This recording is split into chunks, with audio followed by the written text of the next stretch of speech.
For those of you who do not know me, my name is Sarah, and I am Kristen Brock's daughter and James Brock's stepdaughter.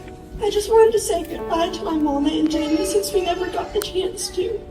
I was so used to you guys always being here to the point that I never once thought too much of y'all not being here. I didn't have a single clue how much I needed y'all until now.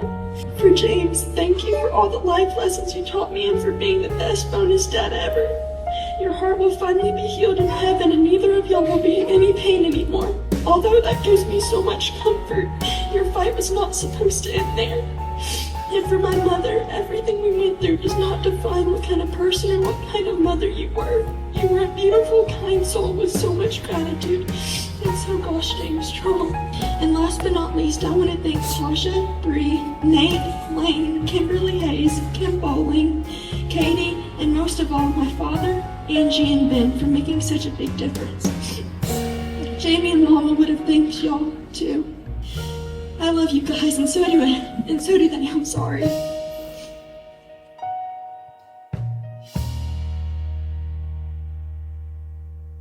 Welcome to my channel. If you're new here, hi, hello, welcome. I am Sherrilyn, and I am so glad you found me.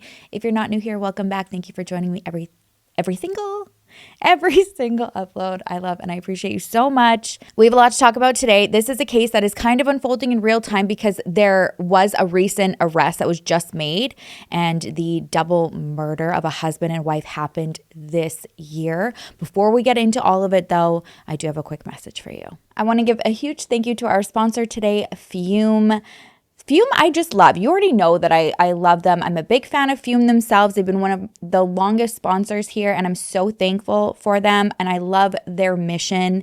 If you are new here and you've never heard of Fume before, it is an award-winning flavored air device. It is not a vape. It is not an e-cigarette. There is no vapor, no nicotine, no batteries, no charging. It's literally just natural flavor that goes into your mouth, not your lungs. It also moonlights as the best emotional support little clicky fidget friend. You can twist it, it clicks, it satisfies that hand-to-mouth motion without chemicals, without the mess, and honestly, without the guilt. If you have ever tried stopping something just like cold turkey, you know it's very hard to do, and it's very hard on your brain. So Fume works to replace that hand-to-mouth fixation, calming the nervous tension throughout fidgeting, and then also distracting you from your bad habit with delicious flavor. They're also about continuously doing things the right way. They invest in third-party studies to make sure that their products are not only satisfying, but also safe. If you or someone you know is trying to let go of certain habits, or, if you just like having something to do with your hands that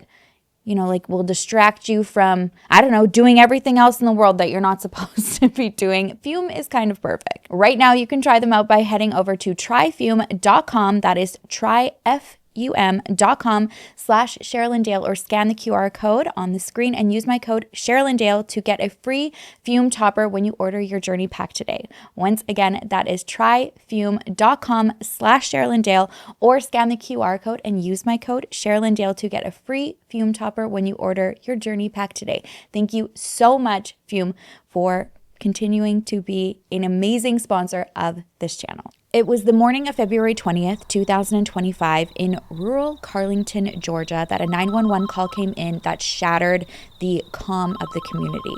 And it was the 17-year-old girl, Sarah Grace, on the line reporting that her parents had been found shot to death in their own bed. What was even more heart-wrenching is that the couple's 6-year-old daughter was the one who discovered the bodies of 41-year-old Kristen Brock and 45-year-old James Brock in their home, the one place that they should have been the safest. Their children found them no longer alive. I cannot imagine the trauma. This case is still unsolved, and it needs more attention, and it needs closure. This is James and Kristen Brock. James, 45 years old, and Kristen, 41 years old, were a beloved couple in Carroll County, Georgia. They were active in their church, and their friends and family just absolutely adored them. But on February 20th, 2025, their lives were cut short. And like I said, it was their children that found them. Now, this is a community that is described as violent crime basically being unheard of. So a double homicide clearly sent shockwaves through not only their family and friends, neighbors, but the entire community as a whole. That being said, The biggest shock did not end up being just the murders.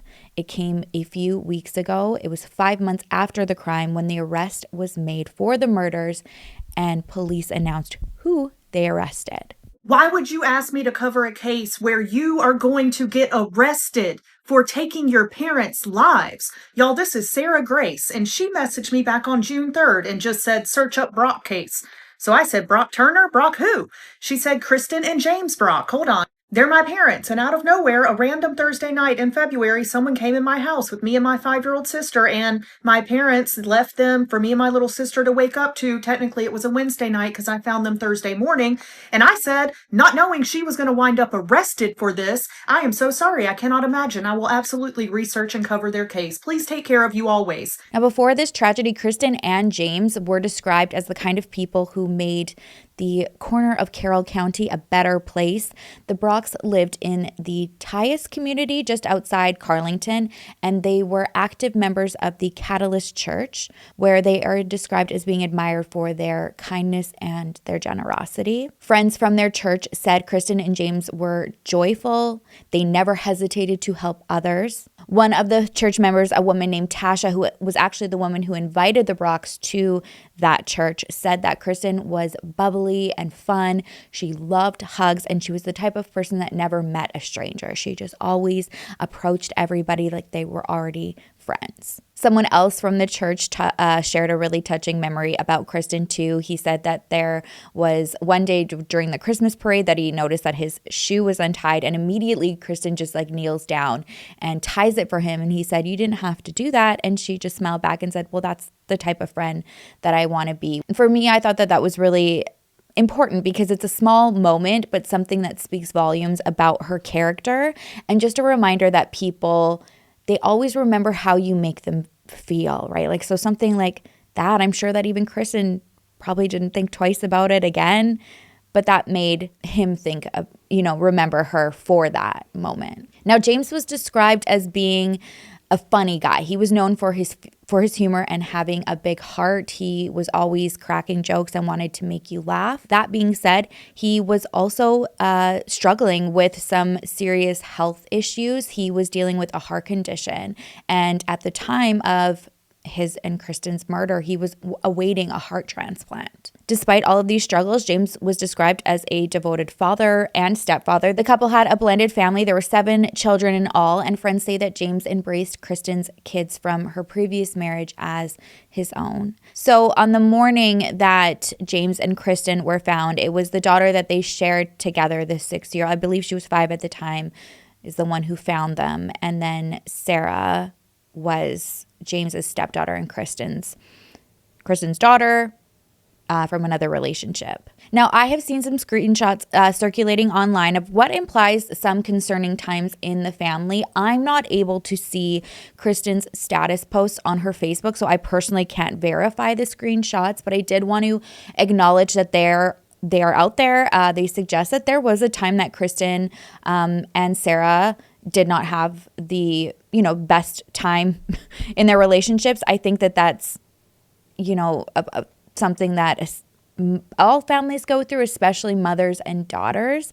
These were from several years ago, but there are also screenshots that imply that there was a time that Kristen was afraid of James and had posted a status saying, like, if you see him, please let me know. I'm afraid for my safety. Like I said, these are from several years ago, if they're true, if they're real. So it could obviously mean that the Brocks clearly had worked through whatever hardships they were going through, and from that built a life that was centered on their family and their faith. I wanted to acknowledge that because I have seen it. I'm like, it's on Reddit.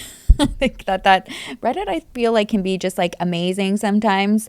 The lot of hardcore investigations going on over there. And then, there's also sometimes where you're just like, I don't know. And I couldn't verify, but I did want to bring up, if you have also seen the screenshots, I'm on the fence of whether I'm going to include them or not. Because I don't want to, if they're not true, I don't want to be part of, do you know what I mean?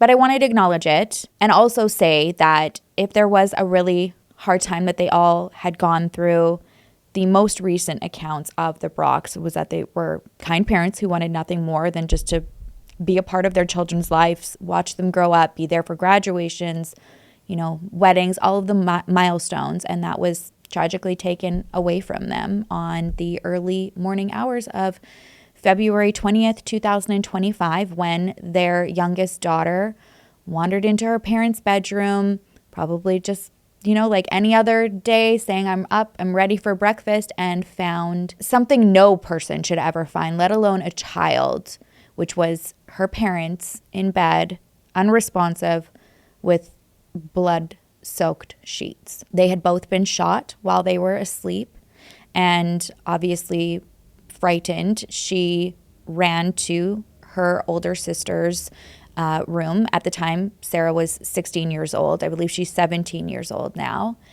And told Sarah what she found. Sarah immediately calls 911. And from that moment that 911 call was received, this was like an all hands on deck investigation. And it took 5 months for an arrest to be made, which I guess in theory could sound like a long time, but you have to take into question, like, if all of the pieces aren't there and there's no like smoking gun, if you will, I think that actually is pretty fast, 5 months. Because initially there was really little for detectives to go on. There was no forced entry, so it suggested that the killer either had a key, knew of an entrance that was maybe unlocked, or was let in by possibly the victims.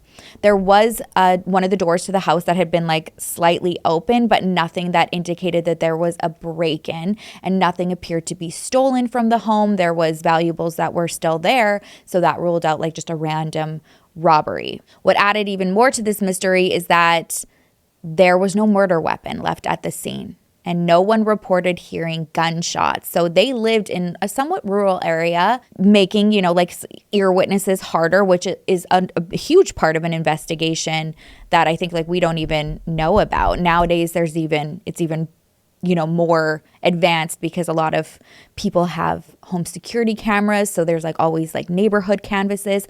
But the only people that were really there were the two girls, and both of them said that they didn't hear gunshots. Now, this surprises some people. To me, it doesn't surprise me, like when it comes to my kids at least, because they sleep alarmingly solid sometimes. I'm like still that mom who like will go and check on my 19-year-old and be like, "Are you breathing?" So that didn't surprise me. Now, Sarah, even though she said she didn't hear gunshots, she did say that there was a time that she did wake up because she heard the alarm from James's heart device go off. He had a LVAD, I don't know if it's LVAD, LVAD, a left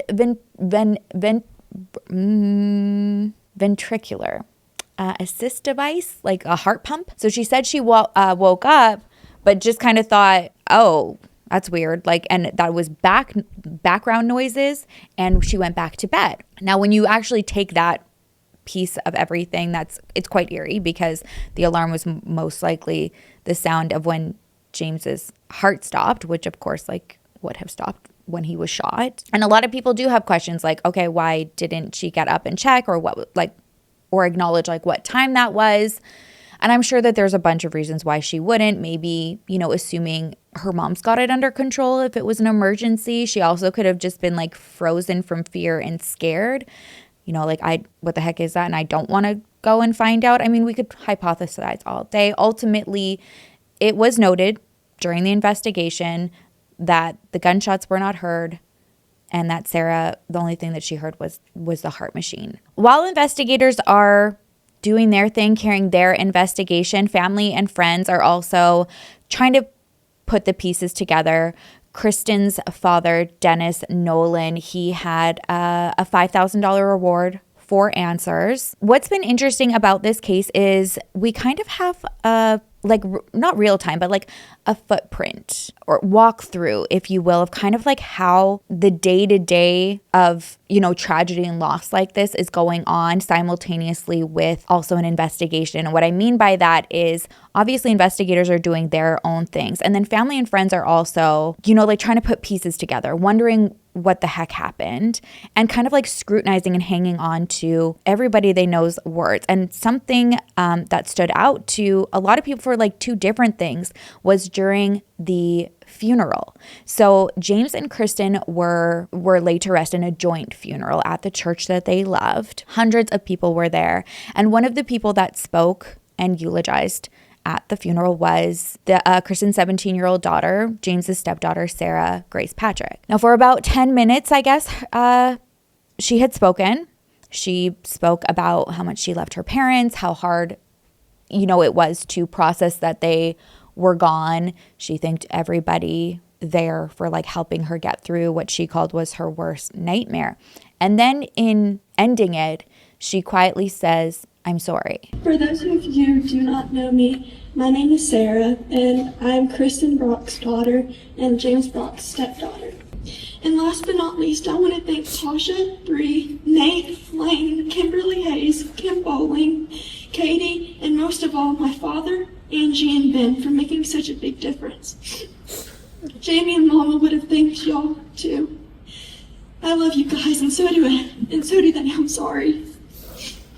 Now that "I'm sorry" seemed to affect people differently. Some people thought that, maybe this was just like a feeling of emotions and remorse from this young girl who was blaming herself for not like being able to save her parents, didn't get up, didn't look into things, even maybe like that she was crying and breaking down. But there were some people that thought that maybe she was sorry for more than not being able to save them, and that maybe she was involved somehow. And I think when something like this happens, it is natural to constantly wonder, like, not just like in this situation, but like in whole, like you're kind of holding on to people's words, hyper focused of their actions and phrases that they say. That being said, so from what we're seeing like kind of unfold now on the outside, that specifically had some family like eliminating certain suspicions that they had or people that they had and kind of like looking at Sarah with a side eye. That being said, the Carroll County Sheriff's Office had made it clear publicly that they were like they had a wide net going on. They partnered with multiple agencies like the FBI, the GBI, and acknowledged that this crime was going to need more resources and tools than they had available, which I love to see. I've talked about that so much on this channel. Nothing grinds my gears more than, an agency, if you will, that's just kind of like keeping their cards close because they want to be the ones to do it and solve the case. So I love when people are like, you know what? We can't do this. We need the big guys in here. So the FBI, they used their resources and did quite a deep dive into digital evidence, which now looking back at this case after an arrest has been made is wild from an investigation aspect, because the person arrested and accused of the murders was actively posting online, even asking true crime creators to cover the case. And that person was Sarah Grace, Kristen's daughter and James's stepdaughter. I did see her TikTok prior to it's now deleted.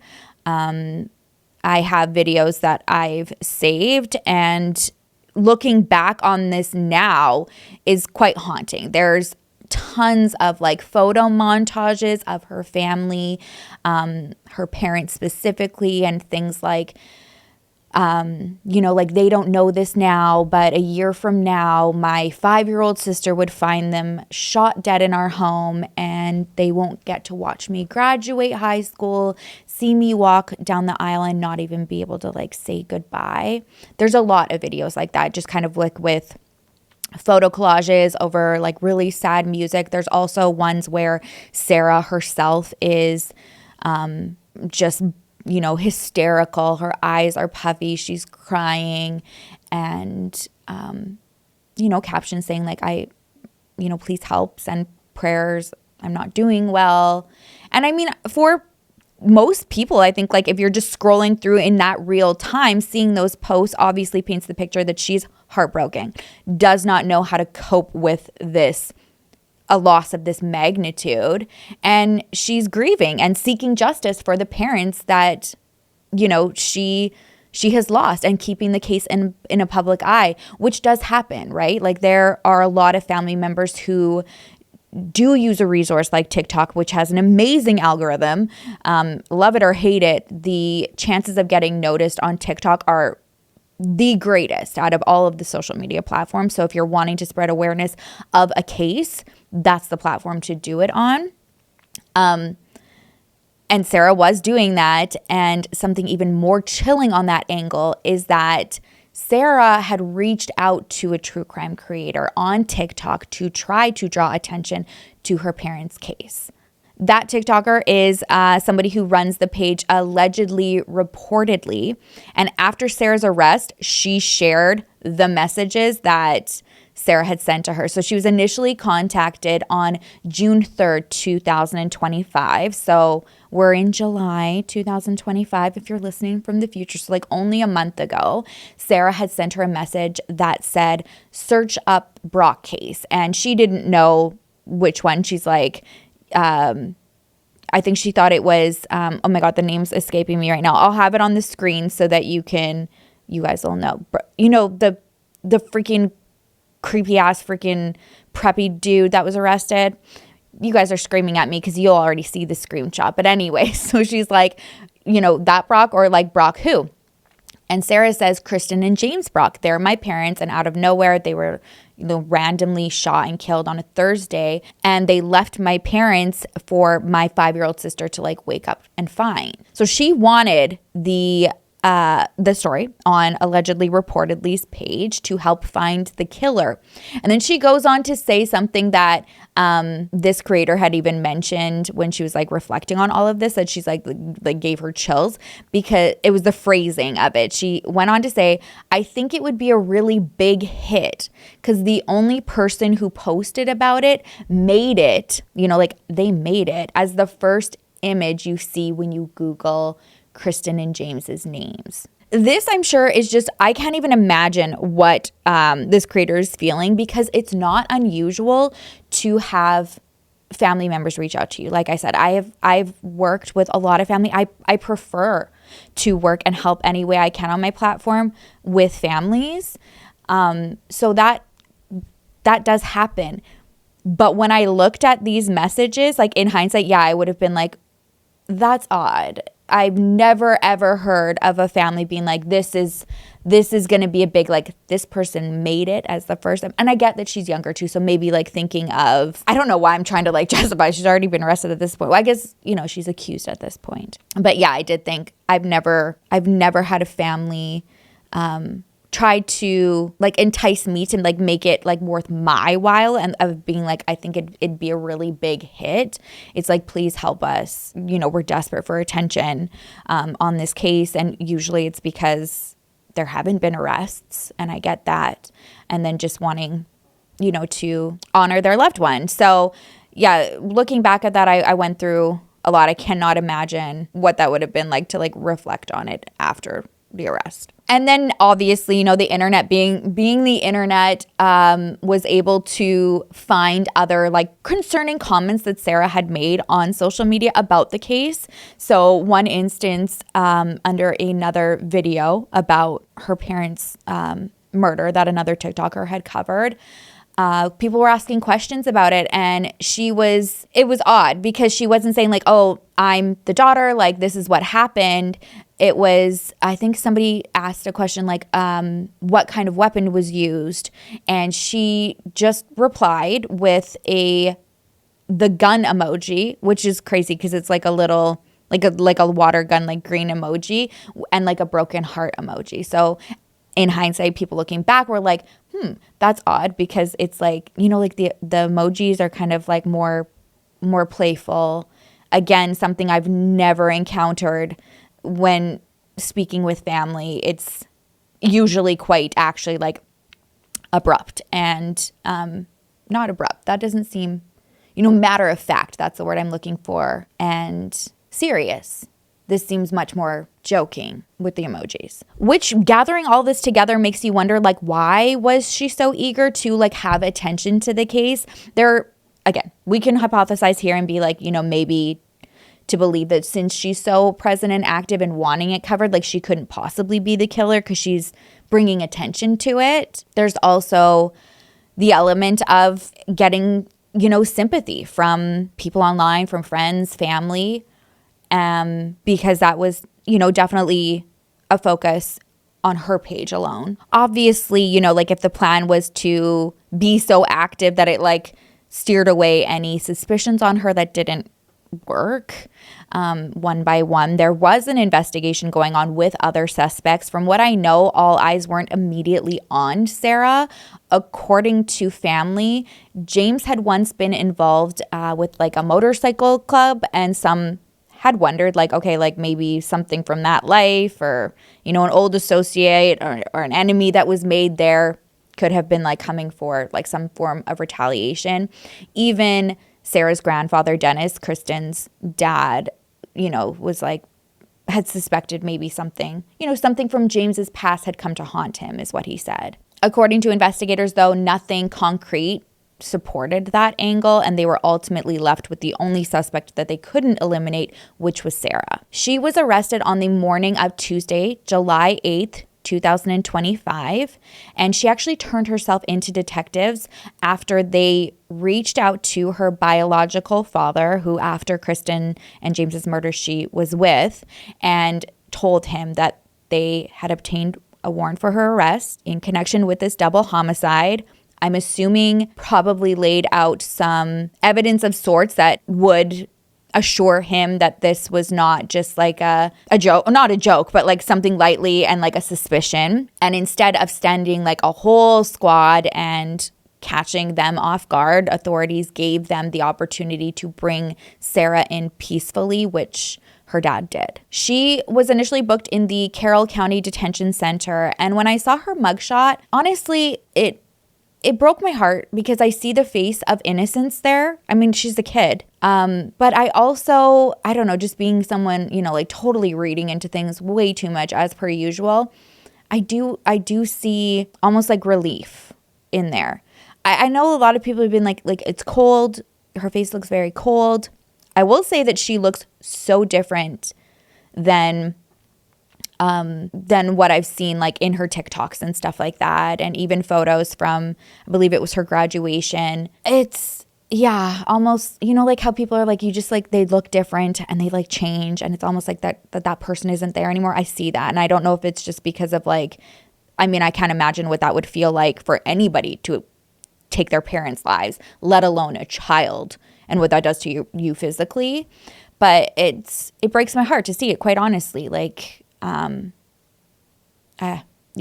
I don't know. You just see this child, and yeah, I guess there's like a coldness into it, but I don't know. I also see like this kind of like fuck, like a relief.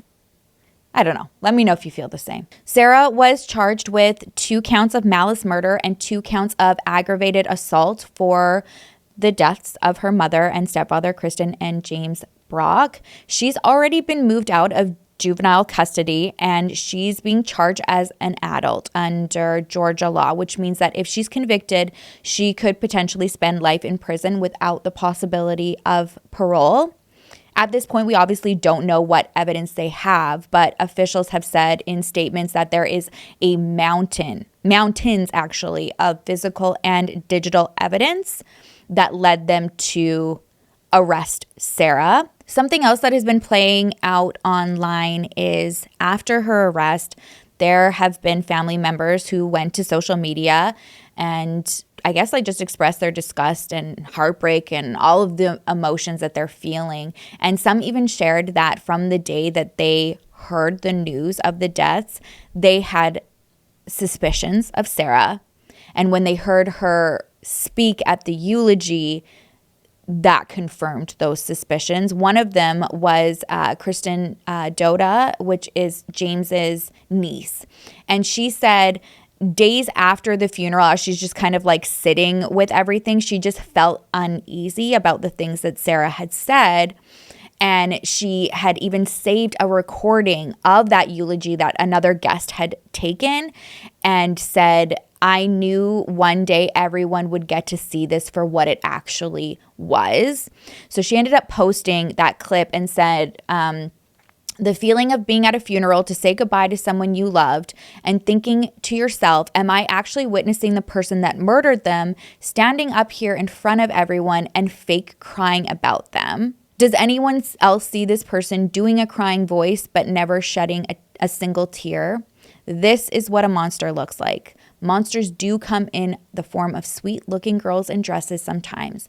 And luckily in this case, the monster gets to trade in her dress for a jumpsuit and handcuffs. That absolutely broke my heart. And then with that being said, there's also the other side of people who cannot accept that and just describe Sarah as like this sweet, quiet girl. Her grandfather particularly absolutely breaks my heart because he's done interviews and like you see like how agonizing processing all of this is.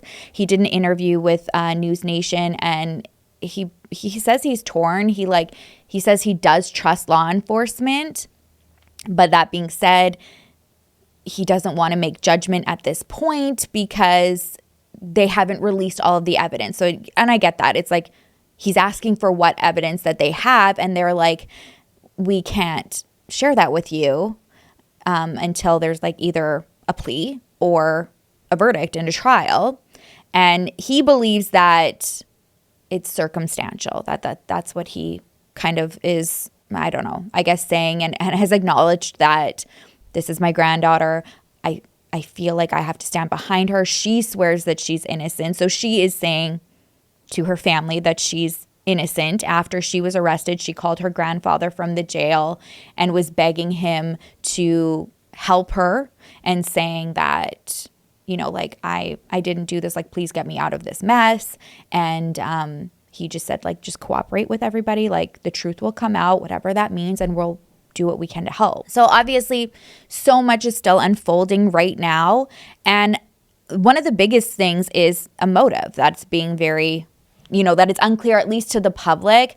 There are rumors, like unconfirmed, of, you know, just like a typical parent-teenager tension, but nothing concrete that has been shared, like, by authorities of, like, what happened. And even Kristen's father, Sarah's grandfather, said that Kristen and Sarah, particularly at this point, like when they were murdered, were actually like in a great space. Like I said, up 3 girls. I get it. Mother-daughter relationships can be so complex. There's ups and downs that, you know, just like a breeze, but nothing I feel that would ever warrant murder. Now, although investigators have not provided a motive, which fair, things are still unfolding, they have made it clear that they are not ruling out the possibility of more arrests in the future. One of the statements from one of the investigators was, "Our team has sifted through mountains of physical and digital evidence and collaborated with the FBI and GBI Crime Lab. Investigators are still pursuing leads and monitoring online chatter. And they encourage anybody with additional information to come forward and that additional arrests are possible." And I feel like this type of statement being made is because they're pretty confident of like maybe that happening, because this does not ease people's concerns that all suspects are in custody and that their community is safe, which is the goal. Like, obviously the goal is to find out who committed the crime, but this is one of the reasons why a lot of information doesn't always get shared, not obviously because like of protecting an investigation, but keeping the community, you know, from being too fearful. So for them to say this and not assure everybody that like we've got all suspects behind bars, like you can sleep a little bit easier at night. Like they're like, we're still open to the possibility of more arrests happening. So I'm going to be on top of things because, yeah, that statement implies that there's much more that we don't know, that we already don't know. And the fact that the gun was not at the scene really sticks out to me as somebody being involved. And that I felt prior to that statement of like other arrests being made. Because when I first like read that, I was like, oh, interesting. Like the gun wasn't there. And of course, obviously like Sarah could have taken it and, put it somewhere. But when I heard it was missing and then they were considering other arrests, I don't know why. I just immediately thought like, oh my gosh, yes, the gun. Because I had already initially just thought, I don't know why, oh, the gun's missing. Somebody else was involved. And I don't know why I thought that, because obviously Sarah could. Anyways, here I am, Detective Sherrilyn on the case. So we'll see how this all, if that it does end up full, if Detective Dale, actually, if you will, was correct. I will keep you guys posted on new developments. I just kind of wanted to end things with acknowledging this little 6-year-old baby girl that I cannot get out of my head, who found her parents. She has been just like on my mind and my heart this whole time. And I just wanted to share that there is I believe it's still up. I will have it linked in the description. Please, if it's not there, gently remind me. But there's an Amazon wish list for her. And I believe some of the other children too. So I will share that. Donate if it's possible. Please donate. If not, just please share it. And if you can kind of give like a brief description of like what this Amazon wish list is, that would be so helpful. I know that like gifts don't always like they can't bring your family back, but at that age, just to have some distraction and knowing that people who don't even know her just like love her and can't imagine what she's been through at such a young age, like are out there. Yeah. So that's it for now. I love you guys. Thank you in advance if you are able to donate, and thank you for sharing. I will see you in the next video. Thank you again to Fume for sponsoring this video. Don't forget to head over to tryfume.com/SherrilynDale or scan the QR code on the screen and use the code SherrilynDale for a free Fume topper when you buy your journey pack today. I will see you in the next video. I will miss you terribly until then. Make sure to love each other, love yourself, and I will see you soon.